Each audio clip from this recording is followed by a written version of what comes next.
ఏదో మత్తు మందు కలిపి పెట్టేవంట ఆయనని. అలా ఏం లేదు మేడం. ఇట్లా మేము ఇద్దరం ప్రేమించుకున్నాక కొద్దిసేపు ఇట్లా కూర్చొని మాట్లాడుతున్నాము. అలా కలిసాం మేడం. కలిసిన తర్వాత నాకు 1 month అని ప్రెగ్నెంట్ తెలిసింది మేడం. తెలిసిన తర్వాత చెప్పాను, ఇలా ప్రెగ్నెంట్ అని చెప్పాను. చెప్పిన తర్వాత సరే అని వచ్చి ఇక ఆలోచించుకున్నట్టు తర్వాత నేను సరే అని తాళి కడతా అని సీక్రెట్గా తాళి కట్టిండు మేడం. ఓ 4 months కి నీకు పెళ్లి చేసుకున్నాడు. మీ అమ్మ వాళ్ళకి చెప్పావా? రూమ్ లో పెళ్లి చేసుకుంటే నువ్వు ఎందుకు ఊరుకున్నావు? పెద్దవాళ్ళని పిలిచి పెళ్లి చేసుకోవాలని అనాలి కదమ్మా నువ్వు. తెలియలేదు మేడం, అట్లా కలిసామని. మీ ఇంట్లో ఎప్పుడు తెలిసిందమ్మా మీ అమ్మ వాళ్ళకి? తర్వాత నాకు పెళ్ళి అయిన తర్వాత నాకు కొన్ని రోజుల తర్వాత నాకు ప్రెగ్నెంట్ అని మేడం తనకు పేరెంట్స్ ఎవరు లేరు అని చెప్పింది మేడం. నువ్వు చెప్పిన అబద్ధాల మీద ఎక్కువ మేడం ఇట్లా ప్రెగ్నెంట్ అని తెలిసిన తర్వాత ఇట్లా ఎన్ని రోజులు రూమ్ లో పెట్టాడు. ఇలా ఫోన్ చేస్తే వస్తానని చెప్తాడు, రానని చెప్తాడు. ఏ విషయం నాకు తెలుస్తలేదు. ఇలా ఎన్ని రోజులు నేను చాటుగా ఉండాలా అని నాకు భయం వేసింది. భయం వేసిన తర్వాత మా అమ్మకి చెప్పారు. ఏది నువ్వు పెళ్లి జరిగిన తర్వాత రూమ్ లో పెళ్లి చేసుకున్న తర్వాత చెప్పావు మీ అమ్మకి? పెళ్లి చేసిన తర్వాత ప్రెగ్నెంట్ విషయం గురించి అమ్మకి చెప్పారు. ఏమో మీకు ఎప్పుడు తెలిసింది మీ అమ్మాయి గురించి ఇట్లా పెళ్లి అయ్యిందని? నాకు తెలియదు మేడం. ఏంటమ్మా పిల్లని పనికి బయటికి పంపించి ఏం చేస్తున్నారు ఏంటో కూడా కనుక్కోరా మీరు? ఆ పిల్ల ఒకటి సీక్రెట్ గా పెళ్లి చేసుకొని ఓ ప్రెగ్నెన్సీ తెచ్చుకుంది. మీకు చెప్పినాక మీరు ఎట్లా రియాక్ట్ అయ్యారు? ఓ జాబ్కి వెళ్ళిన పిల్ల ఏం చేస్తుంది ఏంటని చూసుకో. నెలకి డబ్బులు పంపిస్తే సరిపోద్దా? వాళ్ళకి ఎంతమంది పిల్లలమ్మా? ఒక పాప ఓ పాప ఓ బాబు. మీరే డెలివరీలు చేశారా?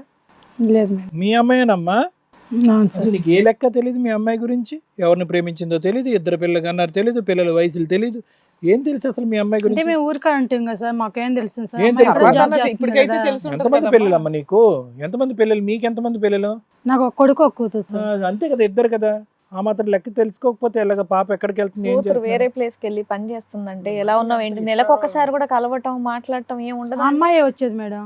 సర్లే శ్వేత, మీ అమ్మకి అసలు నీ గురించి ఏ లెక్క తెలియదు. అసలు ఏం జరిగిందో చెప్పు. ఎంతకాలం మీరిద్దరు కలిసి ప్రయాణం చేశారు? మొదటి పాప వయసు ఎంత, బాబు వయసు ఎంత?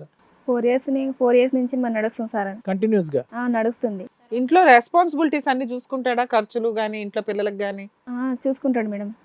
అదే పిల్లలు పెద్దగైన తర్వాత ఇప్పుడు నాకు ఫోన్ చేస్తే రావడం లేదు, మనీ పంపిస్తున్నావు కానీ నువ్వు రావడం లేదు, మళ్ళీ పిల్లలు అడుగుతున్నారు కదా, పిల్లలకి నేను సమాధానం చెప్పాలి, మళ్ళీ ఎలా నాకు ఎక్కడికి వెళ్ళిపోతున్నావు?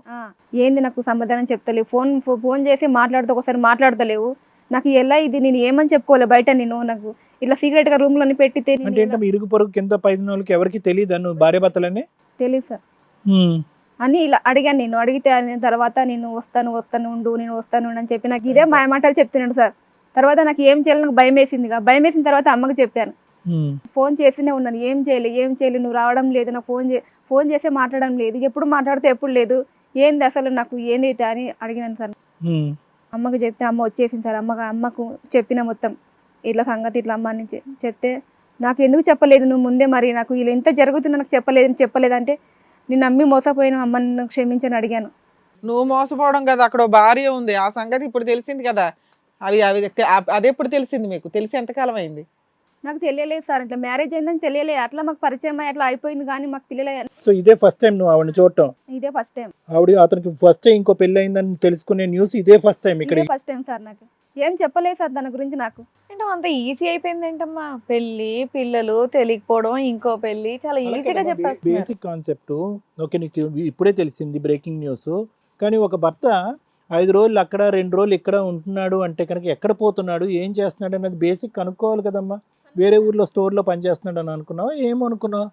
ఇట్లా అదే నేను వేరే వర్క్ చేస్తున్నా, నేను వస్తాను, ఫోన్ చేస్తే మాట్లాడుతున్నా. నైట్లు రాకపోతుంటే కూడా నీకు 4 years లో డౌట్లు రాలేదా? పిల్లల మీద పిల్లలకి అంటున్నావు కానీ డౌట్ వచ్చినందుకే నేను ఇప్పుడు దానికి టార్చర్ అయిపోయినా. ఓకే నాన్న, వేరే చోట పని చేస్తున్నాడు, అక్కడ వరకు అర్థమైంది. అసలు నిన్ను బయట బహిరంగంగా వైఫ్ అని డిక్లేర్ చేయడానికి ప్రాబ్లం ఏంటి? అన్లెస్ అండ్ అంటిల్ అతనికి వేరే ఎజెండా ఉండేంత వరకు, ఇంకో ఎజెండా ఉంటే కనుక డిక్లేర్ చేయడు. ఎందుకు నిన్ను సీక్రెట్గా పెడుతున్నాడు అన్నది ఎప్పుడు నన్ను నిలదీసావా? పద మీ ఇంటికి వెళ్దాం, మా అత్తింటికి వెళ్దాం, మా అత్తగారు మామగారికి పరిచయం చేయ, పద పోదాం.